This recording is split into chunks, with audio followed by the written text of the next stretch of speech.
So over here, you can see that I have an ongoing meeting, and you can see that on all of the users, I'm actually logged in right now, and you can see my face itself just like this.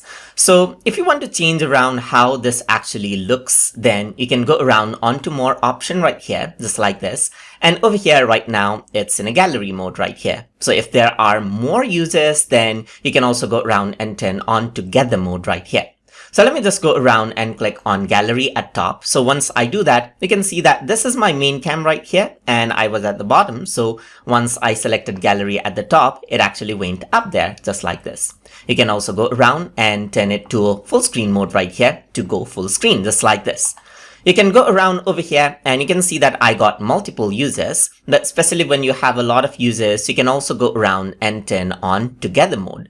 So once you do that, what happens is that it actually will detect out your footage right here, and you can see that you get arranged in these meeting chairs, as you can see right here. So especially when there are a lot of users, this is quite a handy tool. But whenever you use this, you are the only one who will be seeing in this particular setup right here. So you can go around and change this out according to how you like. So you can change it out into gallery over here, and then you get back to the default mode over here again. So that is what you have right here. So there's gallery mode right here, there's together mode right here, as you can see, and there's full screen mode. You can select gallery on top over here as well, and change around how